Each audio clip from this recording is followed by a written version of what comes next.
con lo que viene a ser la semiología del sistema digestivo, empezando siempre con lo mismo, con los motivos de consumo.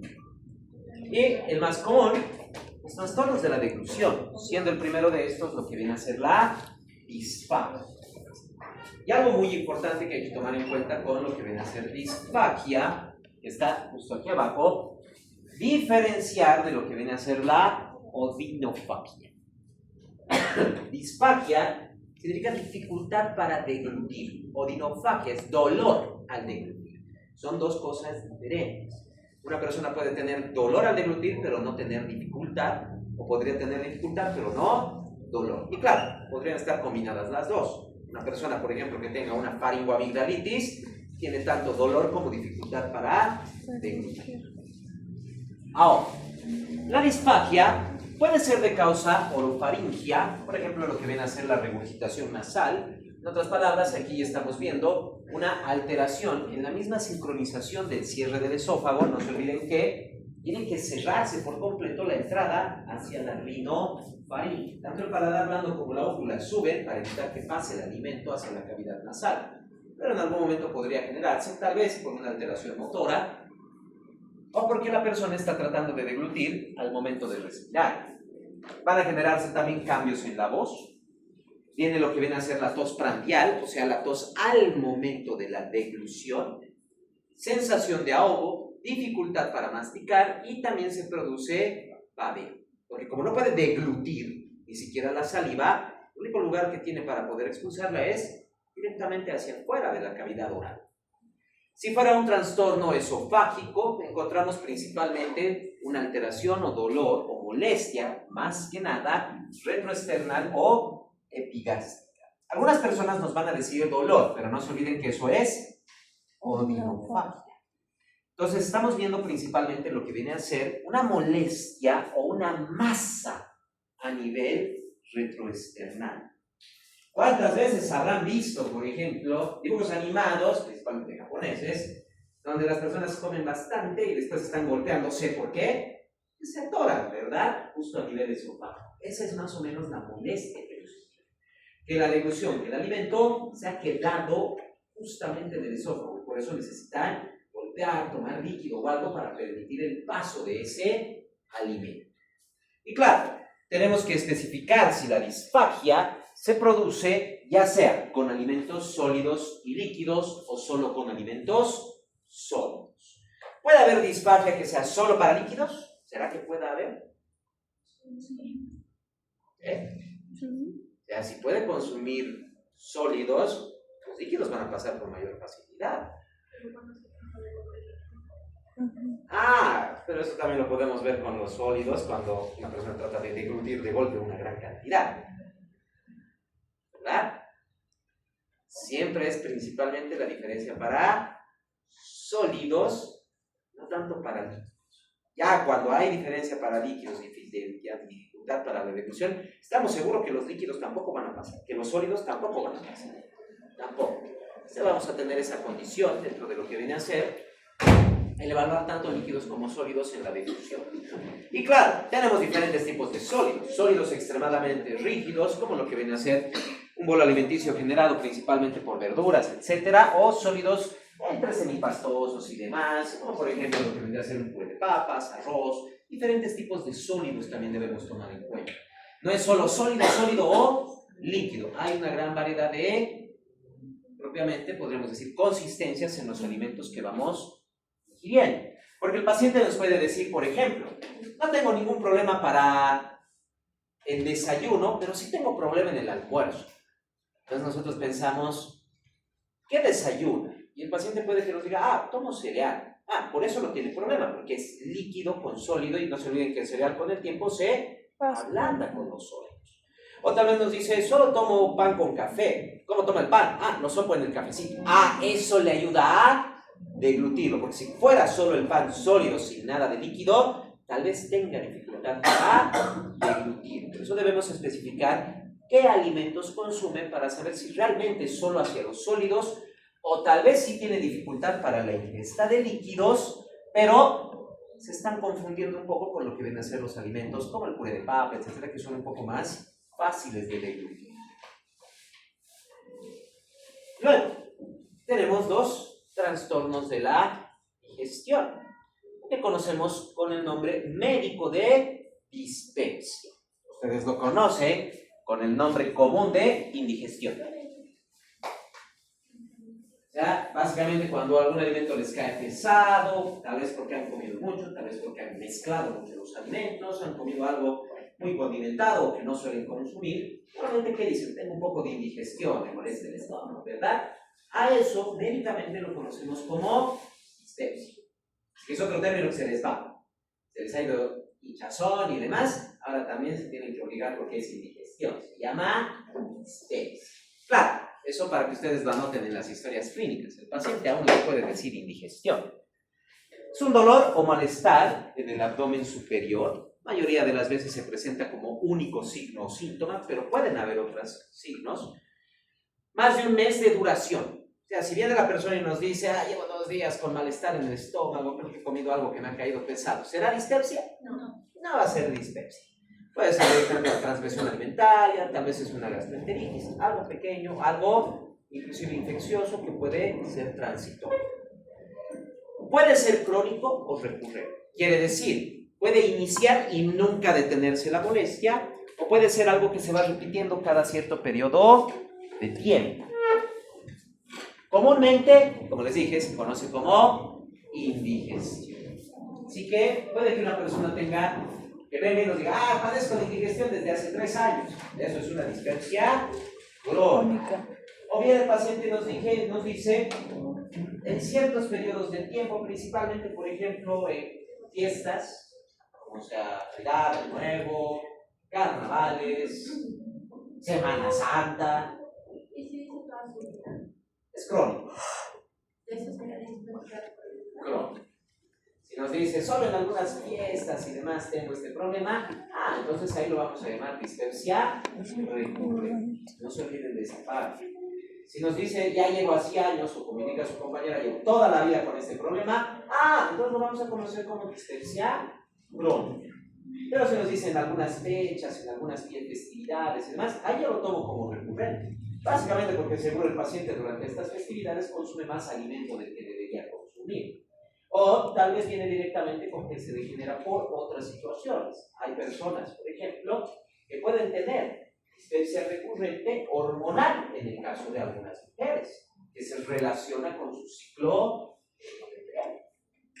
O podría ser también por situaciones ya de, básicamente estamos hablando de disponibilidad de alimentos por diferentes estaciones. Tal vez el paciente consume alimentos, supongamos, cítricos. Sabemos que va a haber bastante de eso en invierno, no tanto en otras fechas. Entonces tiene más problemas durante el invierno que en otras fechas. O tal vez por otros alimentos de temporada. Tal vez bayas como frutillas, moras, guindas, que no aparecen todo el tiempo. Pueden ser en diferentes periodos de tiempo debido a algún alimento que es por época principalmente. Asociado a, ¿qué otros síntomas nos pueden presentar? Primero, saciedad precoz. El paciente se sacia rápidamente, distensión abdominal, la presencia constante de gases, eructos principalmente, pero también podemos estar hablando de flatulencias, gases expulsados también por colon. Podemos tener también la presencia de acidez o propiamente reflujo gastroesofágico, ardor, relacionado igual con la acidez, y la presencia constante de náuseas durante el cuadro de saciedad, malestar, etc. Como les dije, a veces lo único que se tiene es solo un dolor o malestar en el abdomen superior, nada más. Pero puede acompañarse con estas otras alteraciones. Se clasifican funcional o secundario. Las funcionales son 3 causas. Causa no identificable tradicionalmente. Sí podría ser identificable mediante otras técnicas u otras situaciones. Idiopática, básicamente ahí tenemos lo que viene a ser la misma intolerancia que pueda tener el paciente ya propiamente a algunos alimentos. Como por ejemplo, una persona que tenga intolerancia a la lactosa, es propio de él mismo que no puede digerir nada. O podríamos tener lo que viene a ser el síndrome de colon irritable. También podría ser. O también tenemos las causas no ulcerosas. O sea, ya estamos hablando aquí de que hay la presencia tal vez de lo que vendría a ser propiamente, por ejemplo, una alteración en la motilidad intestinal o en la secreción digestiva que va a dificultar lo que viene a ser la digestión. Pero no es una úlcera, es decir, no hay gastritis, no hay inflamación, ni tampoco hay la presencia de Helicobacter pylori. Eso sería una causa secundaria a otra situación, como la úlcera. Claro, tenemos las úlceras gastroesofágicas, donde podemos tener problemas ya por la presencia de Helicobacter pylori o el consumo de alimentos de grandes cantidades de ácidos o irritantes. La enfermedad de reflujo gastroesofágico, puede ser inclusive por hernia hiatal, cáncer, litiasis vesicular, pancreatitis, mala absorción de carbohidratos, alteraciones metabólicas, parasitosis y fármacos. Aquí solo estamos hablando de la mala absorción de carbohidratos, algunas deficiencias que pueden generarse. No estamos hablando propiamente del síndrome de intestino irritable, que eso es una causa idiopática, porque es propia del paciente y propia del sistema digestivo, que hay algo que le genera irritación dentro de los alimentos que consume. Por eso la dificultad para la digestión, por eso la dispepsia. Y ¿cómo no lo vemos aquí? Principalmente porque síndrome de colon irritable, cuando veamos en síndromes, puede presentar muchas variaciones. Como vamos a ver, puede presentarse incluso con vómitos y diarrea, y en otras veces se presenta con estreñimiento. Cada paciente es distinto. La mala absorción de carbohidratos puede deberse a una dificultad en la digestión de los mismos, o puede ser directamente una causa de una deficiencia en la absorción de la glucosa. No se olviden que glucosa se absorbe por transporte activo. Tanto la fructosa como la galactosa también van a utilizar, pero la glucosa se absorbe con el sodio. Entonces, si la persona no consume suficiente sodio y no está secretando sodio, va a tener mala absorción de carbohidratos. Y entre los carbohidratos encontramos una gran cantidad de alimentos que se descomponen rápidamente, que pueden generar también gases, malestar, náuseas, etc. Las parasitosis, las alteraciones metabólicas nos van a generar las mismas situaciones. Y claro, la presencia de algunos fármacos que pueden ya sea inhibir la secreción ácida, por ejemplo, en el estómago. Una persona que no tenga necesidad y que esté consumiendo constantemente algún antiácido, no va a poder digerir bien los alimentos. No va a poder, no hay suficiente ácido gástrico. O tal vez fármacos que no solo sean aquellos que alteren al sistema digestivo, tal vez fármacos hepatotóxicos, como el paracetamol, que pueda generar una hepatotoxicidad y no se logran absorber bien los nutrientes. O fármacos que detengan la secreción pancreática, biliar, etc. Diferentes situaciones que se pueden generar. Siguiente motivo de consulta: las náuseas y los vómitos. Náusea se define como el deseo inminente de vómito. Y el vómito o emesis es la expulsión oral del contenido estomacal. Porque la expulsión caudal, propiamente digamos rectal del contenido estomacal, es lo normal, ¿verdad? Eso es tránsito intestinal normal. Entonces, la expulsión del contenido estomacal a través de la cavidad oral. Náuseas, no se olviden, el deseo inminente de vómito. O sea, si una persona nos dice, estoy medio mareado, porque quiero vomitar, eso va a ser náusea. Y el momento en que nos diga, vomitado, o sea, he dado mi alimento, eso va a ser vómito. Y claro, tenemos que reconocer tres aspectos en lo que viene a ser las náuseas y el vómito. Primero, las arcadas. Las arcadas son la contracción rítmica, tanto respiratoria como abdominal, para la expulsión del contenido estomacal. Puede que la persona solo tenga arcadas, no llega a la expulsión. Luego tenemos la regurgitación, es el retorno del contenido sin esfuerzo y náuseas. No es lo mismo que vómito, ojo con eso. Vómito va a venir con náuseas, se genera la arcada y la expulsión del contenido estomacal. En cambio, la regurgitación solo refluye. No hay esfuerzo. El paciente no ha tenido náuseas. De repente, directamente, volvió el alimento a la cavidad oral. La regurgitación generalmente se produce cuando la persona consume más alimento del que puede contener su estómago. Si yo tengo un estómago de 2 litros y consumo 2 litros y medio de alimento, ¿dónde va a estar ese medio litro extra? No se va a quedar en el esófago, porque el esófago, no se olviden que tiene un peristaltismo bastante fuerte. Va a llevarlo al estómago, pero el estómago ya no va a recibirlo. Entonces va a regresar. ¿Dónde? A la cavidad oral. Sin esfuerzo, no hay náuseas, no hay arcadas, no hay nada. Apenas se deglutido, volvió el alimento. Eso va a ser la regurgitación. Eso es regurgitación. Ojo, no es vómito. El vómito viene con náusea y viene con arcada. Algunas veces la náusea es fugaz. Quiere decir, el paciente directamente siente la náusea y viene el vómito. En cuestión de menos de un segundo está en la náusea y el vómito. Y otras veces está con náuseas por horas hasta que termina el vómito. Y por último tenemos la rumiación. La rumiación es la regurgitación seguido de una nueva masticación y deglución. O sea, básicamente regresa el alimento, la vuelve a masticar y la vuelve a tragar. Ojo, no es que vuelva a masticar y a tragar el vómito. Es solo el retorno del contenido sin esfuerzo y sin náuseas. O sea, esa persona que acaba de consumir más de 2 litros de alimento, ese excedente va a regresar, lo va a volver a masticar y va a volver a deglutirlo. Y puede que vuelva a regresar. Eso es rumiación. Eso es lo que hacen, por ejemplo, todos los animales rumiantes como las vacas. El alimento no es vómito, regresa a la cavidad, lo vuelven a masticar, lo vuelven a deglutir. Vuelve a regresar, lo vuelven a deglutir. Por eso se llaman rumiantes, porque todo el rato están con ese juego del alimento constantemente. No es normal, ¿no? ¿Ah? No es normal. ¿A la rumiación? Básicamente es normal en recién nacidos. Porque los recién nacidos no saben que lo que está saliendo son quesitos, lo vuelven a deglutir también. Ahora, eso es cuando es quesitos, que es lo que botan los recién nacidos. Eso es su regurgitación normal, porque si vomita eso es otra cosa. Otro punto.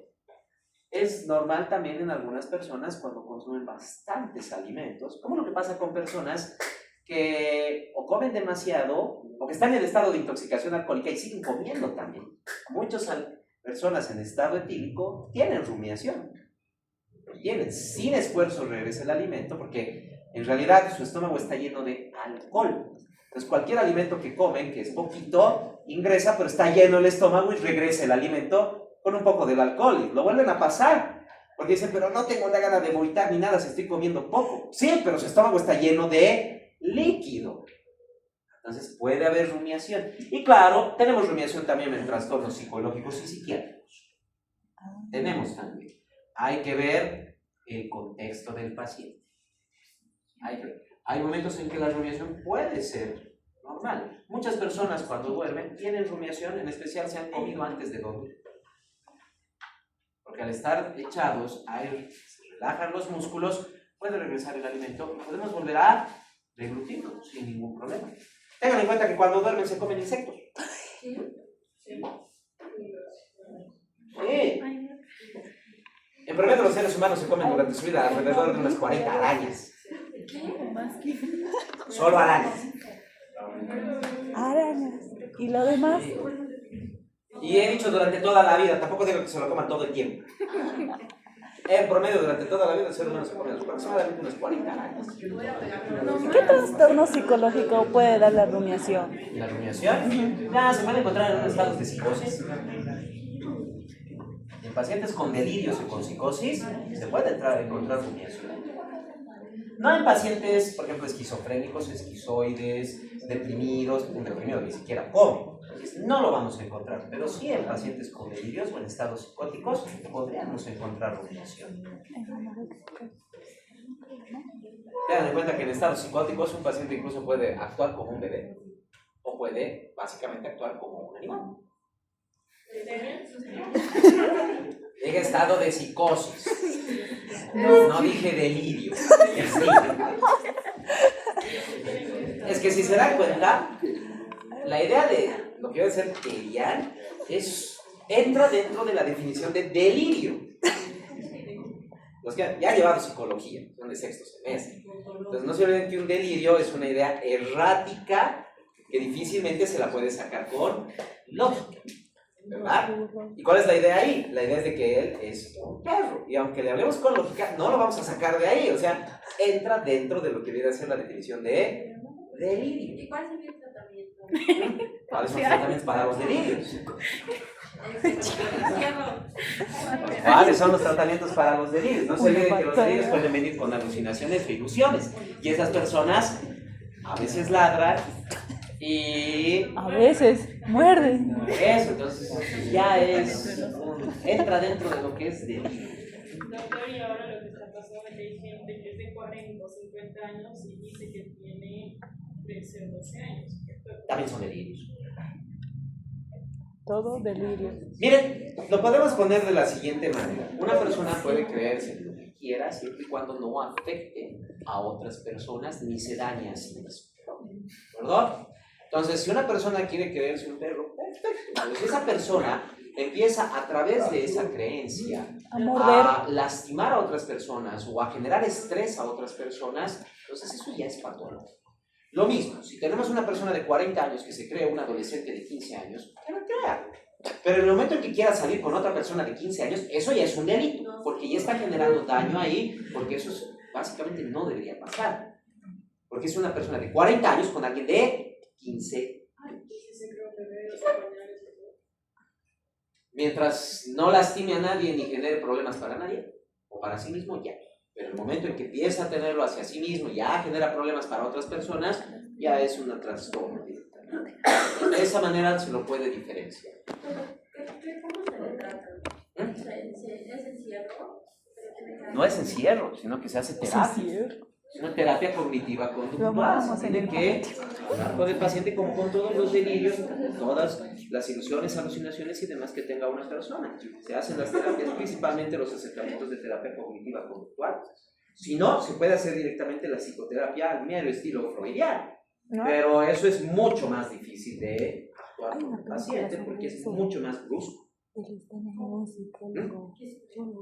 Es que al estilo freudiano es directamente una psicoterapia con retrospección de dónde viene todo esto y demás. Es muy brusco para el paciente, porque él mismo ni siquiera sabe de dónde viene todo eso. Y con la hipnosis podríamos inclusive despertar recuerdos que de ahí viene el trauma. A los que se creen, literalmente lo tratan como perros. Exacto. Chido, ese doctor me cae, gracias a Dios. No solo es eso, puede utilizar en varios casos psiquiátricos también. Chihuahua de huevo. Varios. Generalmente la gama de veces se utiliza para evitar la rediscriminación, la revictimización de los pacientes que han sufrido algún tipo de abuso. No solo sexual, sino cualquier tipo de otro abuso. Y solo es un Se ha utilizado en adultos también, dependiendo del estado cognitivo del adulto. Dependiendo. Bien, nos hemos salido del tema, pero como les decía, pueden haber estas situaciones que se pueden generar. Siempre hay que saber diferenciar náusea, vómito, arcada, regurgitación y rumiación. Podemos clasificar el vómito por el tipo de vómito, vómito alimenticio, ya sea alimento digerido, parcialmente digerido o no digerido. Hematemesis, el vómito viene con sangre o tal vez la sangre ya está en proceso de digestión, por eso parece borra de café, es oscuro. Cuando la sangre entra en proceso de digestión con el ácido gástrico, torna un color negro, oscuro, café oscuro. No es tanto rojo rojizo. Solo tomen en cuenta algo. ¿De qué color es una morcilla? Negro. Y es sangre. Chorizo de sangre. Exacto. Exacto. Y es básicamente por eso. Y también tenemos el vómito fecaloideo. ¿Qué quiere decir? Viene con heces. Sí, esto ocurre principalmente cuando se tiene obstrucción intestinal de larga data. O sea, básicamente su intestino está obstruido y no tiene nada para salir por colon, entonces todo va a salir por la cavidad oral. No. Ustedes pueden decir guácala y demás, pero van a encontrar pacientes así. Doctor, ¿eso se puede encontrar en pacientes con estreñimiento crónico? Sí, Que tomen agua. siempre y cuando el paciente esté pasando más de una semana sin entrar al baño, pero mantenga la alimentación. Los pacientes que tienen estreñimiento crónico, a veces, justo para evitar esto, comen cada vez menos. cada vez menos, hasta que al final no comen nada por días. Hasta que van al baño y recién empiezan a comer nuevamente.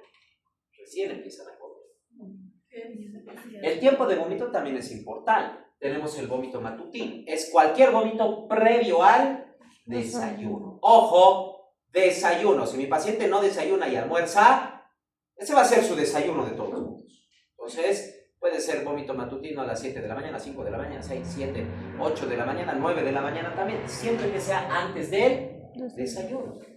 Pasa principalmente en el embarazo, la causa más común, pero puede presentarse en uremia, alcohol o en la hipertensión intracraneal. No se olviden que cada vez que se han ido de fiesta y han exagerado en la bebida alcohólica, al día siguiente estaban con vómito matutino. Ni habían desayunado, pero ya estaban en el baño, ¿verdad?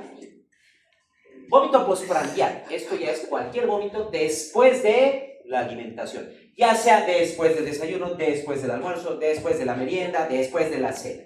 Después del alimento viene el vómito, ese es el vómito postprandial. Y por último, el síndrome de vómito cíclico. Es un vómito continuo de 20 horas, aproximadamente repetido unas 8 veces al año. Eso conocemos como síndrome de vómito cíclico.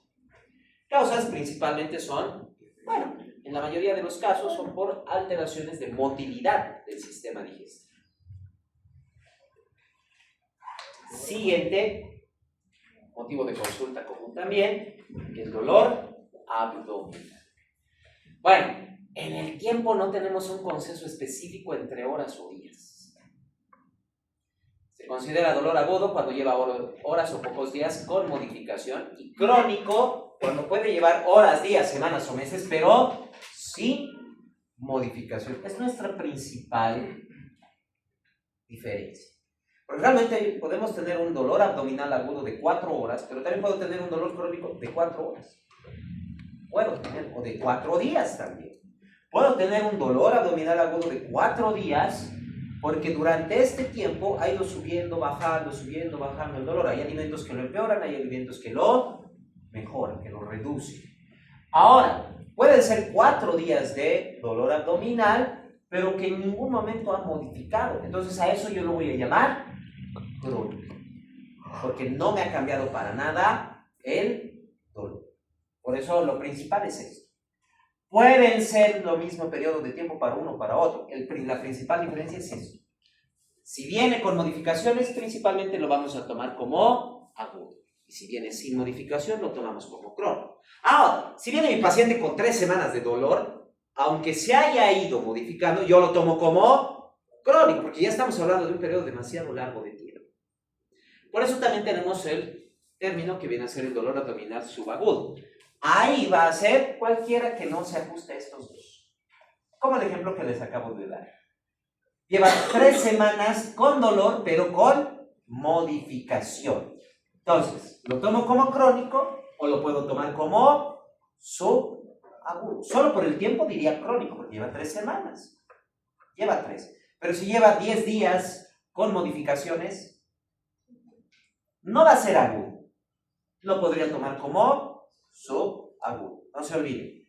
Cualquier dolor abdominal que no caiga en estas dos definiciones de agudo o crónico, que no lo podamos encajar adecuadamente, lo vamos a tomar como subagudo. Es que realmente no hay un consenso entre horas y días, para ser precisos. No lo hay.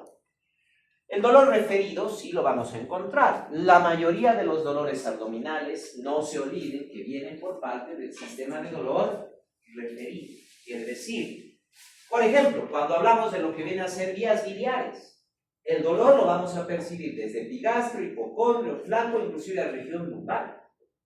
El dolor, por ejemplo, a nivel gástrico, es epigastrio, hipocondrio izquierdo, e incluso podemos percibirlo dentro de lo que viene a ser el tórax.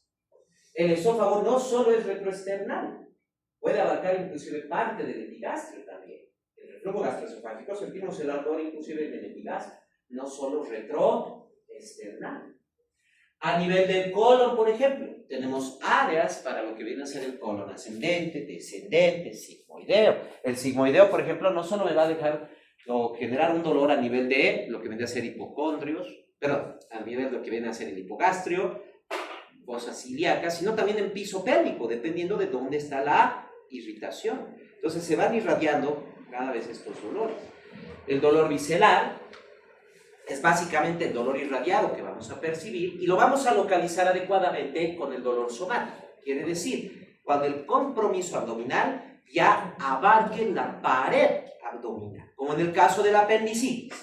El dolor piensa en epigastrio, luego se mueve a hipogastrio, y ya cuando compromete el peritoneo de la fosa ilíaca derecha, recién lo localizamos en fosa ilíaca derecha. Pero no se olviden, para ese punto ya está comprometiendo peritoneo de fosa ilíaca. O sea, estoy a minutos de que se rompa el apéndice, o ya se rompió.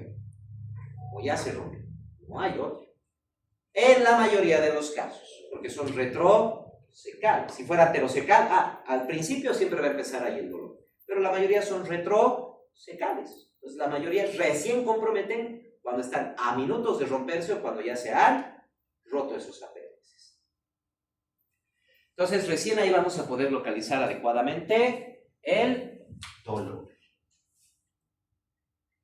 El origen del dolor agudo puede ser intraperitoneal, puede ser inflamatorio, mecánico, puede deberse a la presencia de sangre dentro del peritoneo, el hemiperitoneo, puede ser isquémico o inclusive puede ser traumático. El paciente ha tenido un accidente o le han dado un golpe y se ha generado el dolor.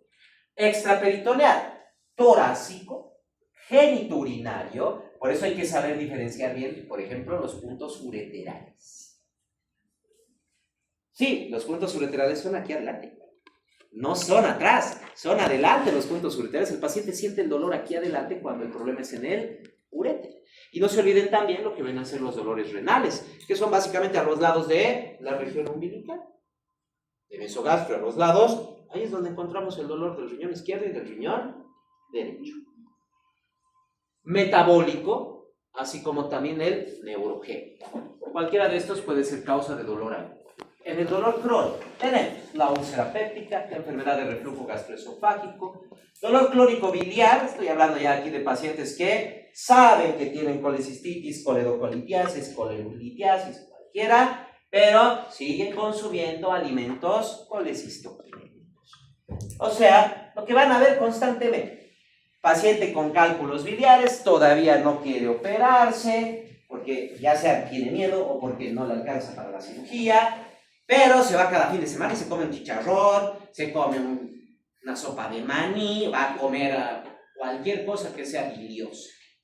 Y todo el rato lo tenemos llegando a emergencias, todo el rato con un dolor crónico, todo el tiempo. Intestino irritable, síndrome de intestino irritable quiere decir, pancreatitis crónicas, sí, las pancreatitis pueden ser crónicas también. Hay pacientes que sufren de pancreatitis durante meses.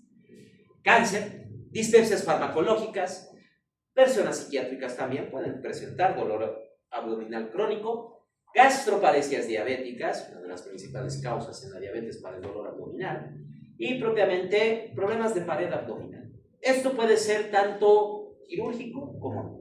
Quirúrgicos, por ejemplo, si un paciente ha tenido apendicitis y se ha hecho una peritonitis, es posible que tenga adherencias ahí adentro.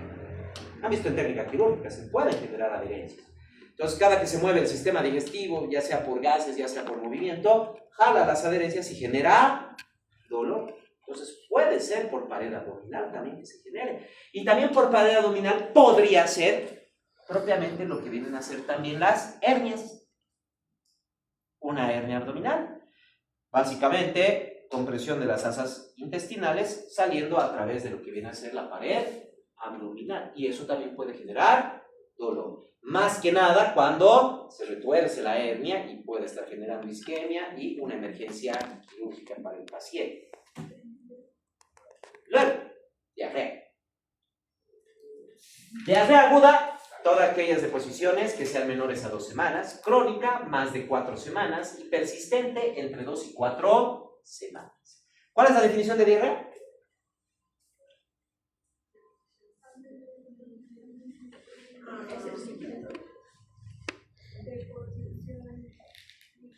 No siempre líquidas. Ya pasamos a la epidemiología, saben la definición de diarrea. La definición de la OMS, que es la que se utiliza. Por eso no le he puesto, adrede no lo he puesto en las diapositivas, pues se supone que ya ha pasado el epidémico.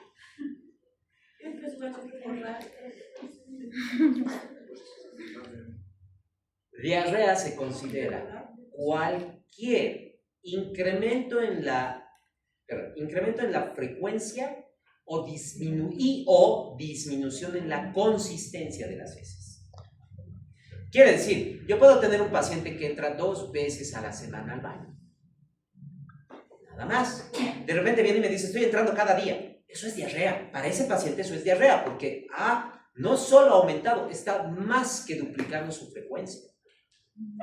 O puedo tener un paciente que entra todos los días al baño, 2 veces al baño, pero heces sólidas.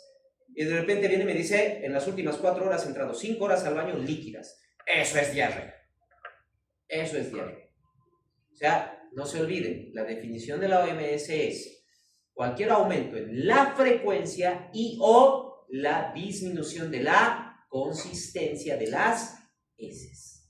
Puedo tener una persona que entra 1 vez al día al baño, heces sólidas, y de repente viene y me dice, en los últimos 8 días he hecho líquido, 1 vez, pero líquido. Eso también es diarrea. Eso también es, porque ha disminuido la consistencia. No se olviden, puede ser aumento de frecuencia, disminución de consistencia o las dos. En relación al paciente, siempre en relación al paciente. Porque todos tenemos diferentes hábitos de tránsito intestinal, que depende mucho de la alimentación, depende mucho inclusive de lo que vienen a ser las actividades diarias que desarrollamos, etc. Entonces, no se olviden esa parte. Diarrea es aumento en la frecuencia o disminución en la consistencia de las deposiciones. Si dura más de 2 semanas, pero menos de 2 semanas, será aguda. Si está entre 2 y 4 semanas, diarrea persistente. Y si es más de 4 semanas, lo consideramos como diarrea crónica. Causas de diarrea aguda, principalmente infecciosas, virales, bacterianas, parasitarias. Micóticas podría haber, sí, podría haber, pero son extremadamente raras las causas micóticas, ya que generalmente las esporas de los hongos lo que infectan el sistema respiratorio, generando neumonías micóticas. En cambio, ya rara vez llegan al sistema digestivo y aunque lleguen, el ácido gástrico en la mayoría de los casos llega a eliminarlas, pero algunas podrían sobrevivir. Causas tóxicas, aquí estamos hablando de intoxicaciones. Puede generarse por intoxicaciones, ya sea por alimentos en estado de descomposición, pero también puede generarse por intoxicaciones por, consumo de alimentos que no está habituado el paciente. Vayan a la India, les va a dar diarrea. Porque no están habituados a comer tanto condimento, en especial curry. No está. Ahora, entre México y Bolivia no hay mucha diferencia, pero cualquier otro ciudadano del planeta que vaya a México o a Bolivia va a tener diarrea por el hecho de los picantes. En especial México. Pero claro, en Bolivia también consumimos picantes en grandes cantidades, aunque no todos. No es tan común como en México, pero se tiene esa situación. Las transgresiones alimentarias que se producen por viajes, se conoce como diarrea de viajero, ¿no? Son intoxicaciones. Todas las personas que viajan a lugares donde no hay alimentos que consuman regularmente y más bien tienen que cambiar por completo su alimentación, siempre les genera diarrea, porque no están habituados a esos nutrientes, no están habituados a esos alimentos. Es bastante común. Van a tener un montón de turistas que van a acercarse a los consultorios justo por eso. No solo que hayan venido a visitar el país donde están, sino que se hayan ido a otro país, han vuelto y están con diarrea también. Así. Farmacológicas, también podemos tener diarreas farmacológicas. Eso principalmente por algunas combinaciones de algunos fármacos con alimentos o inclusive algunos fármacos con líquidos. Pero una de las causas principales de diarrea farmacológica y que siempre debemos tomar en cuenta es el antibiótico. Recuerden que necesitamos bacterias en el colon. Son bacterias que necesitamos, que están ahí para continuar con los procesos de digestión. No solo les damos alimento, nos dan cosas buenas, como lo que debe ser vitamina B12 principalmente, vitamina K y otros tipos de vitaminas, como la tiamina, riboflavina, etcétera y demás. Sino que al mismo tiempo si no están presentes, van a permitir una descomposición más grande de algunos carbohidratos. Y eso genera no solo diarrea, puede generar inclusive tumores, porque son irritantes muchas de esas sustancias. Puede generar pólipos, puede generar inclusive acabacias. Entonces, es siempre importante, después de todo tratamiento antibiótico, restituir flora intestinal.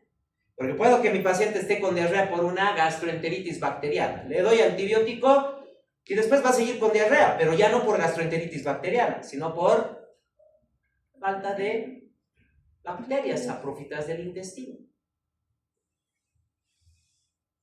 ¿Verdad? Abacteriosis. Entonces, ahí necesitamos reponer esas bacterias. Siempre que terminen un tratamiento antibiótico, no se olviden dar probióticos a sus pacientes. De lo contrario, diarrea farmacológica. Crónicas. Tenemos las inflamatorias, osmóticas, secretoras. Estas últimas pueden ser por alteraciones inclusive en lo que viene a ser la digestión. Lo que viene a ser propiamente la intolerancia a la lactosa, por ejemplo, es una forma de diarrea osmótica. Porque la lactosa, como es glucosa, genera un efecto osmótico que arrastra consigo gran cantidad de líquido. Y la lactosa se descompone rápidamente y va a generar gases, lo que genera inclusive distensión estomacal o abdominal. Tenemos diarreas secretoras, esto es por ejemplo lo que pasa con el cólera, mala absorción intestinal o inclusive las diarreas motoras, donde vamos a tener un aumento del tránsito intestinal. Lo contrario de la diarrea más bien va a ser la constipación, comúnmente conocido como estreñimiento. El término médico es constipación. Ojo, que venga una persona y me diga, no, entra al baño en los últimos 2 o 3 días. Eso no es tanto constipación, eso puede ser directamente por una situación digestiva, tal vez nutricional, etc. Tal vez solo le falta un poco de fibra, algo.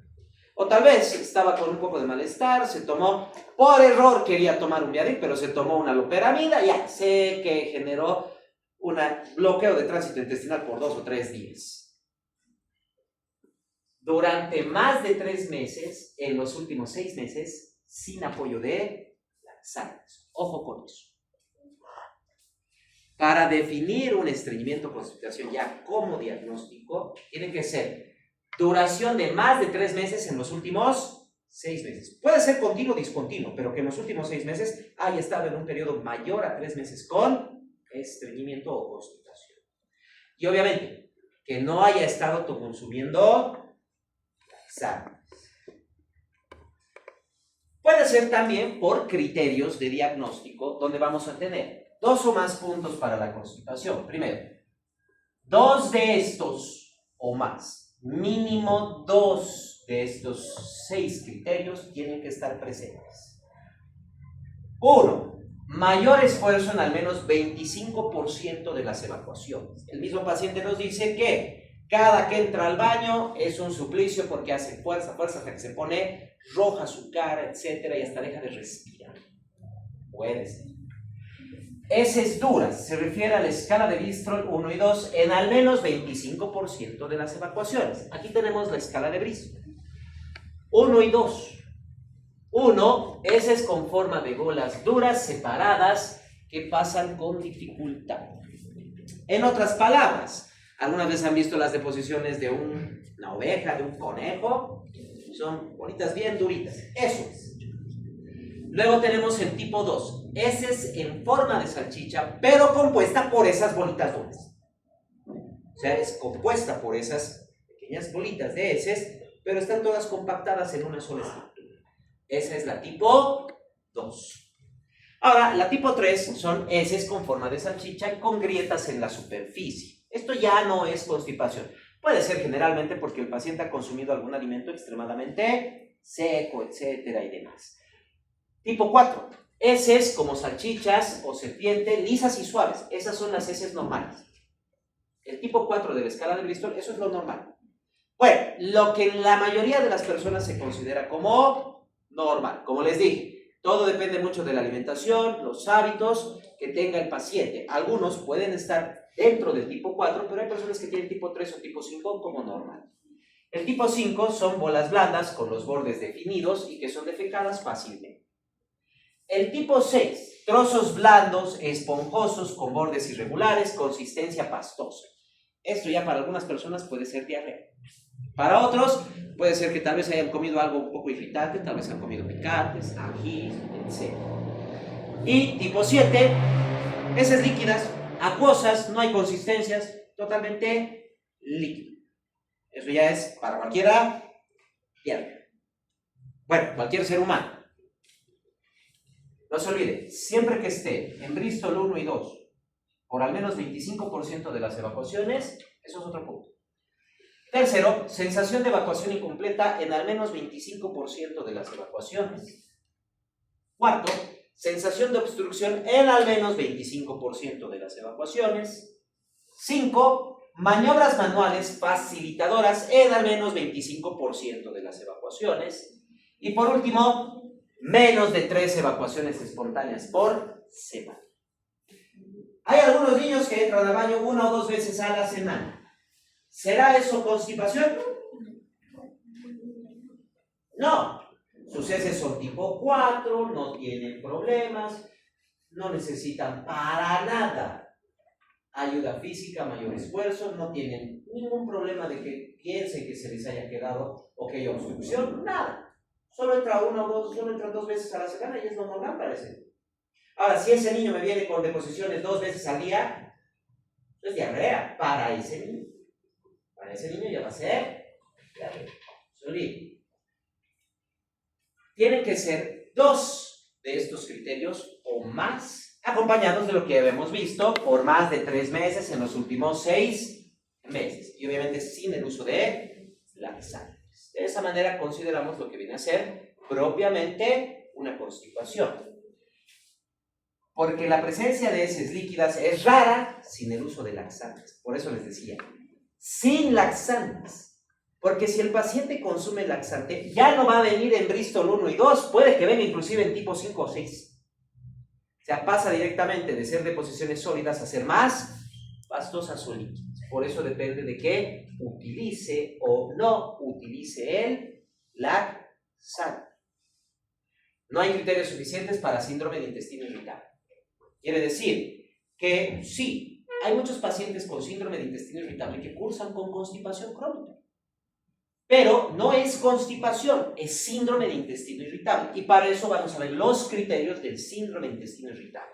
Si tengo un paciente que tiene estreñimiento y no tiene muchas otras alteraciones y no entra en los criterios de intestino irritable, eso es constipación, estreñimiento.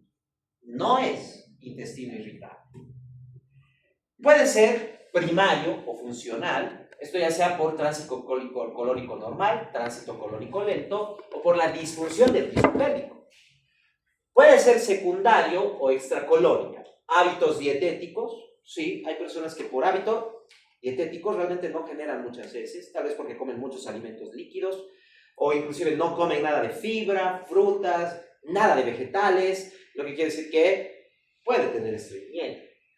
Puede ser también lo que pasa, por ejemplo, con los bebés cuando empiezan a tomar alimentación complementaria. Porque a veces, y claro, en especial en mamás primerizas, está el error de cómo preparar la leche. A veces preparan 2, 3 medidas de leche en polvo con un poquito de agua. Eso es muy espeso. Eso no va a estreñir al bebé. Fármacos. Como les decía, un paciente que sentía malestar, dolor, y en vez de tomar Iberil, se tomó loperamida. Listo. Va a quedarse trancado por 2 o 3 días, no va a tener heces. Endocrinometabólicas, neurológicas o enfermedades sistémicas y estructurales también podrían provocar estreñimiento. Y para terminar, el último motivo de consulta viene a ser propiamente la icteresia. O sea, una coloración amarillo-verdosa de la piel y de las mucosas. La bilirrubina normal está entre 0.3 a 1 miligramo por decilitro. Recién aparece la ictericia cuando estamos a más de 2 miligramos por decilitro. Ahí vamos a tener la ictericia. En laboratorio, nosotros no se olviden, tenemos la bilirrubina total, que es la suma de la bilirrubina conjugada o directa y de la bilirrubina no conjugada o indirecta. Si es a predominio de bilirrubina conjugada o a predominio de bilirrubina no conjugada para poder diferenciar los diagnósticos.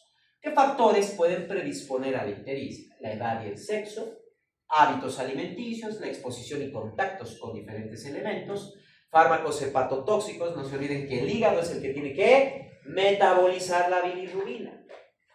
Forma de comienzo, fiebre, dolor abdominal y lo que viene a ser propiamente la presencia de prurito. Porque la bilirrubina acumulada debajo de la piel en grandes cantidades también genera escozor. Entre las causas, bueno, la hiperbilirrubinemia no conjugada, quiere decir, hay demasiada bilirrubina que el hígado no puede metabolizar. 3 causas principales: sobreproducción, hemólisis, extravasación, hemólisis intravascular o diseritropoiesis. Disminución de la captación hepática. Problemas hepáticos que pueden ser insuficiencia cardíaca, shunt portosistémicos, trastornos hereditarios o fármacos, porque no le está llegando bien la sangre al hígado.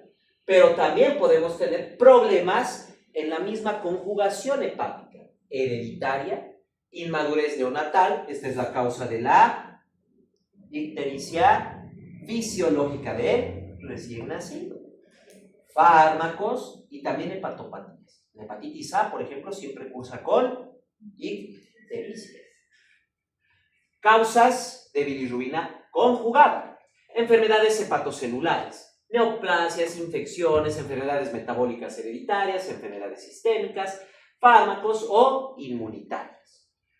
Colestasis intrahepática, hepatopatía aguda y crónica, trasplantes, enfermedades granulomatosas o infiltrativas hepáticas o el embarazo le podría generar también una ictericia. Y colestasis extrahepática, coledocolipiasis, pancreatitis, neoplasias a nivel del duodeno, el páncreas que puedan obstruir el conducto de Wilson, que nos puedan obstruir el colédoco pancreático, el hilio hepático, los divertículos a nivel duodenal y propiamente también los parásitos que podrían estar ingresando a través del conducto hepático y obstruyendo entonces la salida de bilis desde la vesícula biliar, provocándonos también ictericia. El grado de ictericia, quiere decir el tipo de ictericia que tiene nuestro paciente, nos ayuda un poco a diferenciar la causa. Podemos tener la ictericia flavínica, que es palidez e ictericia, pero es más pálido que amarillo nuestro paciente. Eso se ve principalmente en las ictericias hemolíticas. Claro, está destruyendo sangre, eritrocitos, por lo tanto, pálido y va a tener una coloración amarilla. Ictericia rubínica es un color amarillo rojizo. Eso se debe principalmente a causas hepatocelulares. La mayoría de los pacientes con hepatitis, por ejemplo, es una ictericia rubínica.